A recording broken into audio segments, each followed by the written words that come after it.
yeah, this is the new narrative we're pushing now. And that is, look, we have got to get rid of this narrative that these are extraterrestrials traveling the vast distance of space to come here to see planet Earth and us. It's just not true. There's not enough evidence to support it, not through the UAP program, the task force, not through NASA. You know, they've not got the evidence to support these are extraterrestrial. However, it's a befitting narrative, and I can understand why we've come up with that. But there comes a time when the pill gets too big to swallow, and you think to yourself, do you know what? We're going to have to sort of start changing the narrative. And we're living in interesting times, Dave, because we're seeing that narrative change for the first time Yeah. away from the extraterrestrial and the ETs and the extraterrestrial hypothesis to NHI in the new word and interdimensional. So we're now living in times when it's very, very difficult to ascertain is it theirs or ours, you know? But there's one thing that the true phenomena represents as UFO in the sky is their capabilities to materialize and dematerialize, morph, change shape, those sort of things, which tends to be more the phenomena, I would say, rather than some type of exotic new Yeah. craft that they've But got. yeah, Stephen, we were talking pre-show, and I seen internet shows and other news shows that said, that it's called a 3I3L or whatever, Yes. Atlas. And down there, they're saying, and I'm gonna let you turn you loose on what you know about this Atlas thing coming towards us. It's supposed to be Yeah. 12 miles wide, but my thinking is this: what you're just saying, that interdimensional, what they're doing is coming through portals and wormholes to get to us. Oh, And yeah. but why would they be coming all the way from interstellar space with a regular ship coming to when they can use a portal? Stephen, Exactly. maybe Yeah. take away on that one. Well, to begin with, you know, we were looking at a phenomena. The true phenomena goes back in time. You know, it's pre-documented. You know, it's before we even put pen to paper about this phenomena. It was already here. We're the new kids on the block. It's always been here since pre-ancient times. It's been interacting on a global scale with humanity for a long, long, long time and doing various different agendas and different things. However, the phenomena seemingly is right under our noses. It might be interdimensional, so it could be right here, right now. We wouldn't know its existence, Hmm. but it could be there Yeah. because the interdimensional phenomena represents that. Yes, it could be right there, right now, and listening to us, and we would not be aware of it. You know, um, sometimes the only recognition that we do get that something profound is close by is our survival senses kicking in and paranormal investigators might understand this a little bit. It's when the hairs stand up on your arms Right. Yes. and your neck and I've you had just get plenty. that heebie-jeebies as they say, you know. Well, it's more than that. There's a scientific reason behind that, and it's referred to as the fight or flight or survival sense. We still have that mechanism in us. Now, it might be cast back to times when we had predators like the saber-toothed tiger and stuff, which was in the corner over there behind the bush and watching us, and we get that heebie-jeebies, you know, that survival sense kicking in. Now, basically, what it's doing, it's saying, look, just because you don't see it, just because you don't hear it, doesn't mean there's nothing there. It's Mm. warning you there's something off. Now, you can get that by walking into certain places or walking, just being outdoors, and all of a sudden something takes a grip of you, and you think to yourself, that's a weird sensation. What's going on? It's as if like phenomena is close by, and your alert mechanism is, you know, your spider senses are tingling in the sense of speaking. Today, though, in modern day society, with the things that we drink, the things that we eat, the things that, you know, what we breathe. There's poisons in all so many things now. Mhm. And of course, what happens is that we're dulling the senses. And now refined sugar, I mean, sugar's good, sugar's fine, natural sugar's brilliant, but refined sugar, which isn't really, you know, it's a chemical reactions, is a poison to the body. And it's very, very, it's the most addictive drug in the world. That's what it kind of is. But when we have this with much refined sugar, it lowers your fight or flight response. It lowers you have adrenal weakness. In other words, it's disconnecting us from that being able to feel those things. So I've always said, look, if you're going out investigating, be it paranormal, be it UFO or whatever, just don't have refined sugar. You can have natural sugars, but don't have refined sugar for say 2 or 3 days. starve yourself of it. And I tell you what, when you are out there, are super alerted. Your mechanism is like, I'm at 100% power, and it's going to let you know if you're feeling uncomfortable, if there's something in the environment. Listen to it, listen to yourself, listen to that, because those warning mechanisms are very true. And with this phenomenon being so old, that the likelihood is that they're not traveling the vast distances of space in that sense of speaking. They're just doing a skip. It could be a little jump, but that little jump represents a new reality, a reality that we're not in touch with. And that's how this kind of sort of thing, this interdimensional hypothesis, means that it could be right here, right now, under our very noses, and we'll be unaware of that. Yeah, They yeah, could, because we we could see both in different, succeed. yeah, Yeah. yeah, we see in different frequencies. But this right being right next to you, they can they be physical forms, Stephen? Right next to us. When they choose to be, yeah. I mean, they can manifest into what refers to as physiological constructs. They can take the appearance of pretty much anything. Usually they're obtaining data from the individual, such as what they might perceive to be in their heads, it will become. This is why some people might see giant rabbits or animated toys, which is children, or other different things. It just depends on, the information that they gain from the individual and throw it back at you, basically. If you think I'm going to be this, then I might be this. And this is what we see now. I mean, back in the 1950s, most thought came to mind that there were other humans like us living out there, and they were very beautiful looking, hence the Palladians, or the Nordics and stuff. But where's all the Space Brothers gone? Well, it's been replaced by, the next mechanism, the next mask, in a sense of speaking, be it the alien grey. There are very, very many of them. And there was actually a gentleman who come out recently, only this week, who stated, and I think he was from a governmental body in the US, saying, "Oh yes, there's four recognizable ETs." Well, I mean, you're going to talk your mantid types, your giant insect types, your alien greys, your space brother human-looking beings, and of course your reptilian or lizard type individuals. But if you really look at the statistics, there's thousands of variations, not four, there's thousands. There can't possibly be thousands of them. It's more likely that it's a phenomena that is utilizing their ability to be able to morph or to be perceived to be anything. And Shapeshift. we're realizing that even false perception is being applied to people having these experiences, which can damage part of the brain, actually.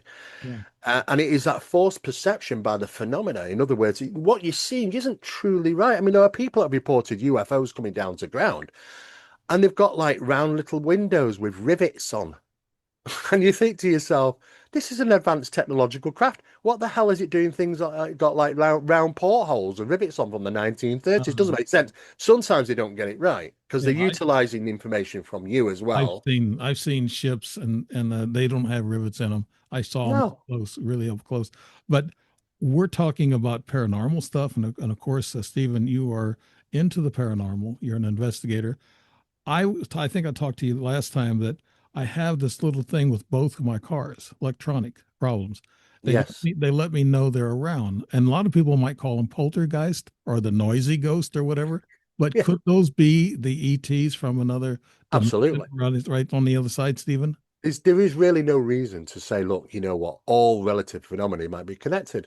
We found this throughout the research that we've done. If you take the alien abduction phenomena in regarding paralysis, it's no different than a smoky apparition that appears or shadow apparition in your room and your paralysis is set in. It's the same phenomena. It's just it's just experienced in a different way.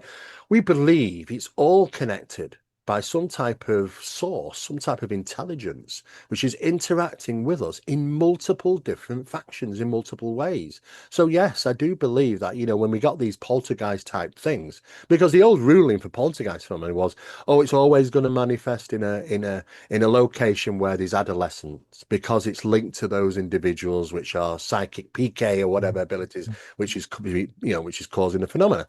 No, that's not actually true. It's incorrect. And it's like, oh, well, it's always going to happen to people that are maybe having some problems in the home. You know, they've got financial difficulties or the living conditions are bad and this, that. So stress levels are higher and stuff like that. No, it's not always the case. A poltergeist phenomenon is also linked to UAP. And it was discovered through old documents. And this is why Steven Spielberg joined the Close Encounters of the Third Kind in 1977. Incredible film for each year. He used real incidents. He had a big pile of documents and he was looking through them. And he came across some where people were having UFO encounters. And then poltergeist stuff started taking place. And it's clearly connected. So this is why he wanted to put a scene in the movie, which was a bit like poltergeist type stuff going on. And this is when we had this outbreak of stuff in the kitchen, taps turned on, a Hoover moved on its own. It typical poltergeist phenomenon at the time of a UAP incident. And he wanted to make sure he placed that in the movie because he wanted to keep it as realistic as possible. And this is why it's still one of the very best films in regarding the phenomena because he actually put it in there. The paranormal is associated with this. Well, he was rubbing shoulders with some of the big shots too, in the with the Yeah. CIA, the military, or the shadow government, and of course these billionaires get to know these people. But Yeah. I've witnessed that scene where Dreyfus was at the railroad tracks and his truck was going crazy. I Yeah. witnessed that scene last December with my car. Can somebody, through abduction and through implants, can they be more, their DNA be more electrified? I know you get into some of this stuff, Stephen. Can they Yeah. be more electrified? Well, I mean, you've got, the production of what is referred to as electrical hypersensitivity. And that can be through experience of interaction with phenomena with NHI. And what happens is that sometimes people will, their levels, they can't wear watches, they won't work, or the battery drainage happens around them. Sometimes street lights flicker as they're walking underneath. Electrical or electronic items play up, failure when you're in close proximity or even touching them. These people have a certain difference about them, and it can be initiated through these types of experiences. It changes the individuals in some biological or chemical way. But this is where we come into the area of research, which is known as galvanic skin resistance tests. Mhm. And we are measuring the amount of resistance that the skin has to electrical fields. And Right. it's interesting that some people absorb these strange energies and you keep hold of them, like storing them, like a battery. And then this is why it's affecting the location, the close proximity to items, electronics, computers, lights, those sort of things. Yeah. Uh, you mentioned now, I want to jump back to this Atlas thing real quick because you mentioned something very interesting in pre-show. You mentioned that now it's got a 40% probability of being extraterrestrial. Could you tell us a little bit about Yeah. that, Stephen? About Well, of this? course. I mean, the principal gentleman came out was Avi Loeb. I mean, I Yeah. didn't know him, and of course, I've been following his work for quite some time, and I'm associated with some groups where we get to discuss about certain things. So we get to find out about the pattern of events. Now we have a Mura, which came by some years ago, and it was a deep space object. It came in at a certain angle from behind the sun, in a sense of speaking, which is a very cute angle. It's a perfect angle, actually, for if you wanted to not be detected so easily by people with technology on Earth. Just coincidental, maybe, who knows? But this other object, which is larger than a Mura, which is bigger, is coming in from the same direction. It's a deep space. It's coming from deep space. So the thing is that we've got some incredible technologies now, with the telescopes that we've got out there. It's just incredible compared to where we were, say, 10, 20, 30, 40 years ago. These things might not be as common, as rare as you think. I mean, they make out they get very rare. Well, you know what? Maybe over the last 20 years or 30 years or something, we've had this tech to look into deep space. Maybe we didn't detect them, but now that it's a lot better, more acute technology, we're starting to see more. Maybe we did have always these things popping by now and again from deep space. What is unusual about that is the elongation of these things. Now, it could be, is it because of the travel that they've done? Right. I mean, I think the latest one's traveling about 180,000 miles per hour, which is very fast, of course. like a speeding bullet, but it's highly elongated, so this is why people start to think, oh, well, it's something unusual. Well, initially, yes, it was, when the information comes out and you get all these stories and the media jump on it, then the media love to emphasize things like, oh, alien ship on, heading to Earth and all this Yeah. sort of thing. And it makes me giggle, because I've seen these happen so many times and it comes and it goes and you think, well, that didn't come to much. I like to wait to nearer the time, but as we are seeing now, is that as it's getting closer and closer, the probability of it being maybe extraterrestrial in origin, some type of technology involved, is getting less and less and less. And now it's down to about 40%, I believe now. As it gets nearer and nearer, it might be dropped to even 20%, and we end up with a situation like a mirror, which is going to fly by and obviously go around the sun and off it goes. Yes, there are some interesting things about them, but not enough to say that it's actually alien technology, I would have said. And there are other people who I've talked with, which are equally academics and skilled in their work, just as Avi Loeb is. In fact, they do the same job. Hmm. And they're not saying this. They're opposing it. They're actually saying, well, no, it's an deep interstellar object. We don't know why we would be considered to be extraterrestrial.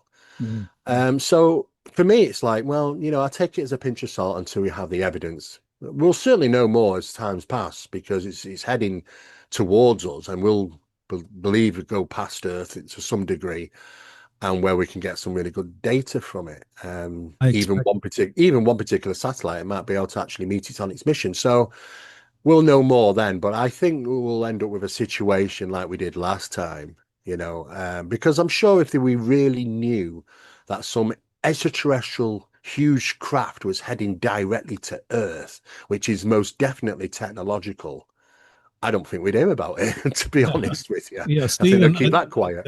Joe Rogan, and a lot of people on the internet, a lot of disinformation, misinformation. Uh, they're saying they throw up this false flag narrative, and a lot of people are afraid of that. Like the government or the deep state or the shadow government the cabal is throwing up this flag incident, false flag, to start, I guess, eliminating us. I don't know, but having and then you have Project Bluebeam.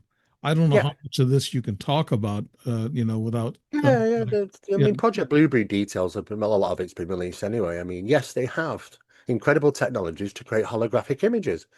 That technology is not new. It's pretty old, to be honest with you. I remember years ago watching a television concert show where Celine Dion was stood next to Elvis Presley singing. Yeah. And you swear to God, he's actually there, Hmm. but it's a hologram, and it's incredible the stuff they can do. And that's the stuff we do know, let alone some of the stuff we don't. I mean, it goes back to the Second World War. The Germans were actually on foggy days would come up from the submarines and fire these very acute angled holographic projectors into the sky and an image of the Dover Cliffs, so that passing ships would see that and think, oh, we're off course, make an adjustment into the darker waters or the deeper waters where these U-boats were sat waiting in prey. So this technology has been around for quite some time. Are they going to do a fake alien invasion? I don't think so. I think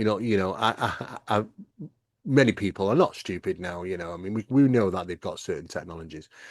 Um, I don't think that's going to happen. But I think there's lots of people out there that sort of push this engine of ideas, just as people have said motherships are coming to Earth and they're going to be appearing in our skies next Saturday. And then next Saturday comes, nothing happens. And then when you talk to these people, you say, well, they contacted me and said that they couldn't do it for this reason or that Yeah. reason. Yeah. And I'm like, well, okay, all right. Well, if it happens, it happens, Nothing will ever obviously surprise me anymore. But then I am aware that there are lots of tech out there that can cause us to misidentify certain things. But I think the general public are getting a little bit more wiser in time, not be so gullible to swallow anything. Yeah, we've got these amateur astrologers. They're looking at the moon a lot. And they actually got pictures of the, I guess, craft going around the moon or coming up from the moon and leaving the moon. And we're supposed to be going back to the moon in 2 years. I think Yeah. that's Trump Yeah. has told NASA. He wants to Yeah. get back on the moon. Now, China and also India has had probes on the moon. Hmm. Tell us what they found. We've been hearing weird stories about what they found, Stephen. Oh, well, don't get me wrong. There's enough evidence to support that. What we've been to the moon, and let me just get this out of the way. I mean, don't get me wrong. I've talked about lunar conspiracy, but it wasn't about did they or didn't go to the moon. It was about the technology that might have been helped to used to help them do it. Because I don't think it was achievable just simply by a tin can floating through space in an area which is just so dangerous. To be honest, space travel is extremely dangerous. So maybe there was some helping handing regarding secret tech, to help them achieve that, which is probably where the secrecy lies. And don't get me wrong, they did a backup plan. NASA would have had a backup plan filmed in a studio. Yes, this is where it all comes out now. Oh, well, they faked it. Well, no, they had a backup plan. In other words, they faked the landing because if the astronauts perished on the way there, they would not have said that. They would have said, "We've achieved it, guys. The astronauts are on the moon. Here's the photographs. Here's the video." And then maybe, oh well, unfortunately, some incident happened and they perished on the way back, or whatever, But they would have won this space race one way or the other. But the lunar landers are on there. You can use wave radio, special telescopes, and you can see the landers on there. You can see the tracks, you see the buggy, you can see the footprints in tracks and stuff like that. So we know that they've been there. Now, the other side of the coin is that when they did go there, what did they experience? Well, the moon has certainly got it's seemingly enough evidence to say that there's some construction on the moon. There are Right. towers. There was all sorts of strange things up there. Glass domes or partial glass domes. They're very old, I believe, but there's definitely been some activity on our moon at some stage. Does it have activity now? I don't know. I'm always seeing little bits and bobs of videos of our UFOs seen around the moon and stuff, but then a lot of them might be fake. It's very easy to fake things these days. But yeah, they could be. They could be. I mean, we know that Neil Armstrong, who never really talks about hardly anything. I mean, when he came to the UK, years ago. He was doing a radio show. And he actually waited till he got to the radio show to tell the radio host, no questions about the moon. And you think to yourself, well, Wow. what Yeah. what am I going to say? Hi, Neil. You like golf? Tell me about that. I mean, what are you supposed to do? Of Yeah. course, you can't. It's ridiculous. But he's always been in a situation, Neil, where he didn't want to talk about it, and I get it. But Buzz Aldrin, I mean, I've met Buzz. He's a nice guy.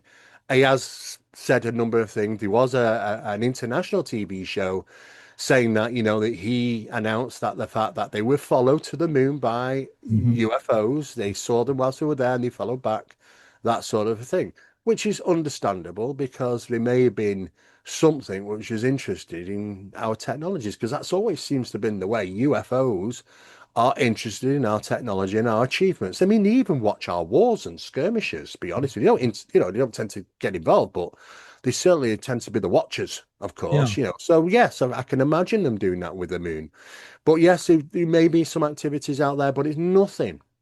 The UFO activity out in space is literally nothing compared to what's I've seen on Earth Yeah. on a 24-hour day basis. So if you look at that and the statistics, you're talking hundreds and hundreds of thousands of UFOs being seen on a global basis on a 24-hour period.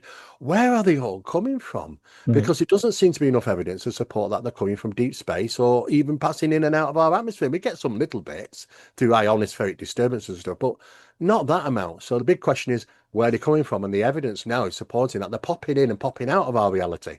So they're jumping from one dimension into ours and then going back Did by all. we, Stephen, did we stop the Apollo program going to the moon? I think it was Apollo 17 was the last one, or that was the secret one. I'm not sure.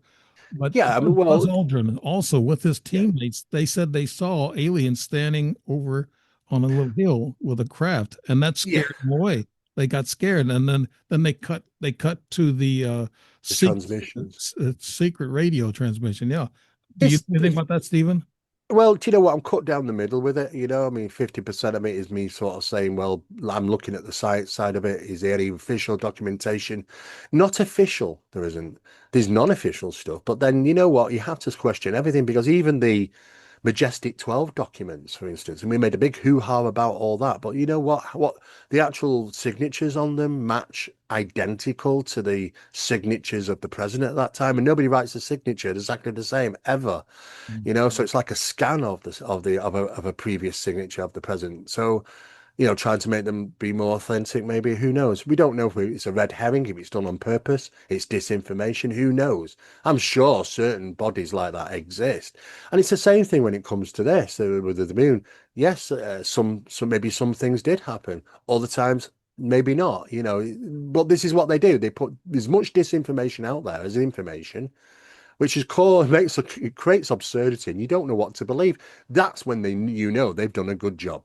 But like I say, I mean, I've been in closed door sessions myself, so the problem is with these skiffs that take place within the Pentagon and stuff, when the discussion of UAP comes up, the problem is that the public can't get in to find out because they'll stamp it with national security, it gets red tape, and it doesn't get out to the general public. It's okay, them sitting there and having a good old chinwag. Right. We're none the wiser. And the whole point about the UAP hearings was for us, the general public, to get a little bit wiser. And unfortunately, it's not panned out. And I knew it wouldn't pan out. It never pans out. We're never going to get this great disclosure because it's much more than what they can handle. Because it isn't what you might just think is simply some ETs traveling the vast distances of space. There's various different types of intelligences, of course, but it's so very complicated. So I can't imagine. They might get little pieces of it over time. But the thing is, it seems that the NHI don't want neither. They don't want it neither. They don't want it out. They've plenty of time. They could have landed on the White House lawn. They could have come down in the city. They can do it anytime they want, but they don't because they want to remain secret as well. Yeah. So we're abiding by their rules. We're abiding their consent. Okay, well, if you don't want to be out in the unknown, then we'll keep it quiet. But of course, there's some push against it. Some people want that information out. I think the only good point is that whistleblowers, some of them are being freely allowed to talk about some of the stuff now without repercussions, but then not always because they still get a bit of a rough time as well. So it's not fully transparent. So, but it's tricky because you don't know what to believe at the end of the day. Yeah. But one thing is for sure, it consists of a lot more than what we're being told. Yeah. The Pentagon, I heard that too. There's a push and pull with the ETs. And Trump, they say, knows about ETs. He's been told about them. And there's four races here on Earth that we work with. And I don't know how much of that you can talk about, but I think it's disinformation, to be honest with you. I mean, we say that we're working before. From the public documentation it's available from Freedom of Information Act, which certainly would suggest that we're working with more than four. I just think it's a red herring. I think it's just the press doing what they do best. I don't think President Trump is going to be an individual that information has been shared with. I really don't. I mean, I think I can count on my one hand about the presidents that might have actually known some proper good stuff. And that's only because they've been in the military. They were generals or the head of the CIA, for an example, with Bush Senior.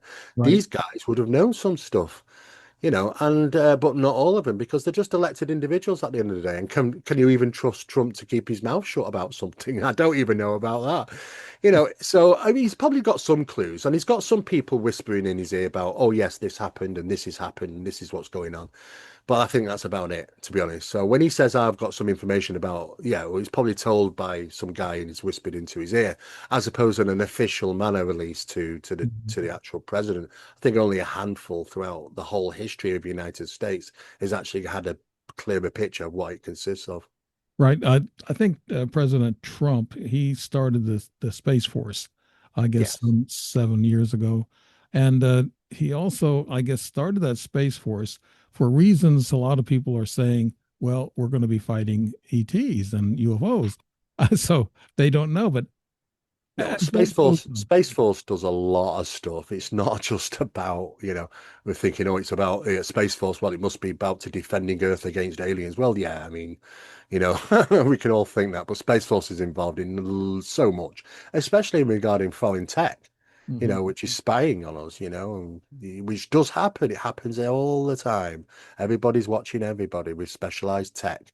And the thing is that they had to come out with Space Force because the existence of this has been been going on for years. I mean, I know about stuff that started in 1965, weaponizing space satellites in orbit. It was signed off by General, launched into space in 1965, became part of Project Blue Fly, Project Gemini, Project Moondust. These were available then, the information. So, and this was linked into Wright-Patterson Air Force Base, Dayton, Ohio. So it's a matter of, because so many people are involved, and especially those even in, you know, establishments, contractors. There's a lot of people that know certain stuff, and it gets to a point where it's uncontrolled. It gets to a point where, well, there's so many people know it's going to get out, so let's make it official. So then they come out and say, we are creating a space force. Well, they already had a space force, but it has, but at some point you have to make it official, because you're losing control, because there's so many people involved through company work now with the military and contractors and stuff, that you've got to get it out. So you say, okay, we are going to create it, even though that we've already had it for 10, 15, 20, 30, 40 years, whatever. So it was no surprise to me that, Space Force was coming, because you kind of knew it was already to some degree anyway. Right. Well, I love talking to you, Stephen. I know that you're loaded with information, and you got information that I enjoy because I've I've been through some of these experiences, and I want to have answers. And I'd like for people to open their minds and be conscious and have consciousness about this whole phenomena, because that's how we're going to learn. And Stephen Mera, thank you so much for doing the show from UK. Thank you. I Thank know you for our having me on, times Dave. and we always have a lovely time every time we get together. So I appreciate that, and all the way from the UK. And thank you for listening to the show, The Strange Reality with Dave Emmons, Steve Mera, my guest.